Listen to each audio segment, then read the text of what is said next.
All right, so here we are with the Enclave Armory bundle. Now, these bundles generally have a build kit. This time they went with a shelter instead. I think we can all agree this is probably the way to go for this bundle.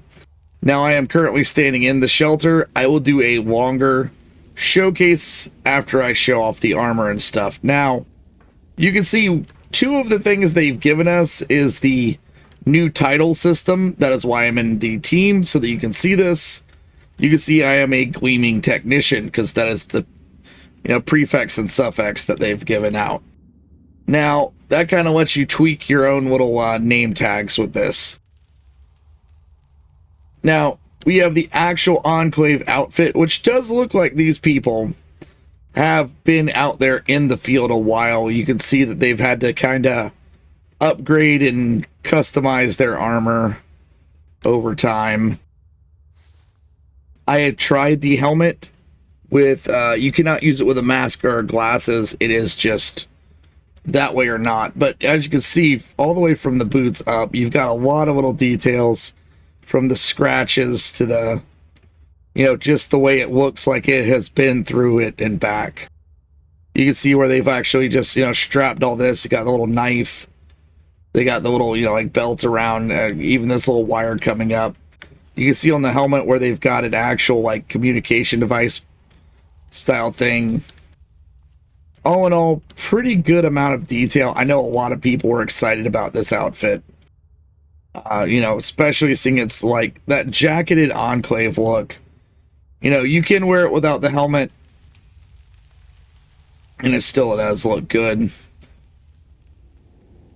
And like I said, you can see that it's got that wear and tear that makes you feel like this has been out there and this technician has been out and about.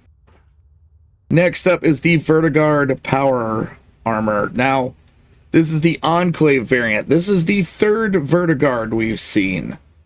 The original ones were a Brotherhood of Steel and a Blood Eagle. So I'm glad to see it in its proper owner's colors again. Now, as you can see here, it has been through it. You can see that this thing has been beaten up. I mean, it looks like this thing has walked through the wasteland for a while. It actually does have good coloration and colors. You can see there's a good little bit of detail on it. All the way from with this kind of gray and black white with a little bit of like that Enclave gold. You can see there, so a lot of detail work on it. You got the standard Enclave, symbol on the shoulder. On the back here, you can see it's got red around these areas that are kind of like warning signs. And down here, we've even got a danger keep clear sign for it. But all in all, honestly, a very nice repaint of this armor. I know a lot of people have been wanting different colors on it. Now, as you can see, I am wearing the Enclave armor outfit, and you can see it does work with a backpack. It doesn't have any weird glitching or anything. You can see that the actual gloves themselves do have a fingerless gloves on the left hand, as well as you can see through the little pieces of the glove. Now, it does look like they've just cut off the fingers on this side, so I'm guessing the technician need to work by feel. As for the power armor,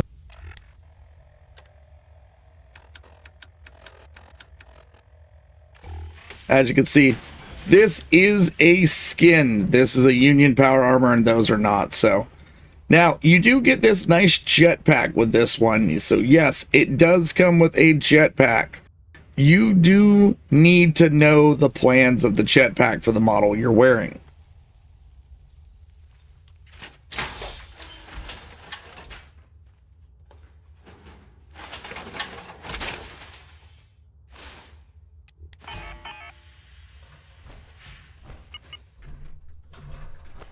As you can see, it doesn't have any weirdness to it.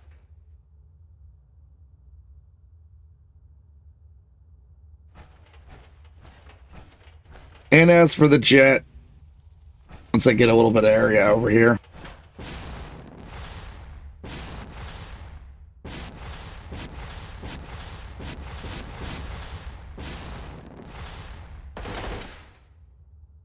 So, pretty nice looking. It definitely has that mobility if you're looking for the jet.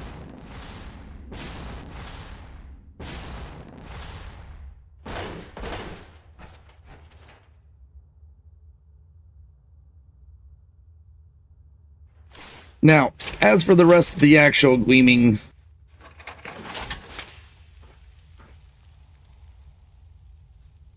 let's start here with the actual entranceway. Now, this is your kind of standard issue.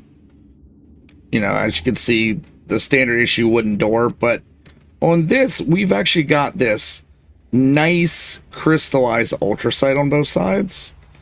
And you can see this stuff actually glows pretty heavily. So you're not going to be debating where you put this door. You're going to be going, oh, look, there it is right there. Now, as for the actual building itself, you can see that it's broken. It's actually like a structure inside of a cave, which I do like that. And as you can see, it's quite a tall ceiling. You could put probably a 2 or 3 story tall structure in these areas. And as you can see, it actually does get deeper down here where it goes to the mine. So you could easily have a facility over here and then down there have like a mining area. Now, you can see here we've actually got a walk-in cave. That is the actual entry point. It's actually got these mine shaft types things that you can see. It's kind of like it's been caved in over here, but you got another one over there. So, and as you're coming in, you've got this kind of solid wall style look. Now the lights are naturally on. You've got all of this. Everything in here just comes with it as is. And good news is this is not radioactive or anything, but it does have a very nice effect of like it's either, you know, either very hot or very cold depending on the way that gas is coming off of it. As for the rest of it, you've got quite a good bit of space in here. You've got all this ground down here. You could easily put like some different research stations down here, like they're actually working on it. You've got these kind of like plant style areas that they've got a glass floor up there. Now, at first I was thinking to myself, wow, these kind of look meh. But that's when I realized there's no glass here. You could just build yourself a little, you know, like display there with plants and stuff like that. Now, of course, you can't use the farming plants, but yeah, there's a lot of display plants these days. You can see up here, we've got this actual like system that is actually watching over this. You've got the one centralized room with all of its stuff. So pretty big, actually. Once I find out the actual budget of this thing, I will post it in the description. As you can see, the other side is pretty much the same style, so I'm not going to go over too much on it. Now, finally, we're going to go outside, and we're going to see that repair bot. And as I'm walking that way, yes, it actually does repair. So it is a nice little robot that you can have in your camp. Now that we're here up on the surface, you can see the repair bot, and it is a standard black Protectron, but it has these little, you know, like construction hazard stripes. Now, this does use your scrap bot and serve slot, but and it doesn't give you any resources, but it does wander around and repair your camp. Now, I've seen it repair damage, but not destroyed objects. So I've placed this Tesla arc down here, and as it's firing off, you can see it hit me. But if you look, you can now see there's a little wrench above it, showcasing that it is actually now healing. And as long as something isn't full-on destroyed, it will just keep repairing it. In fact, you can see here, the little Tesla arc is actually healing. Once it finishes running, you can actually see that this arc is actually just healing. It will be in full condition by the time, you know, it's needed again.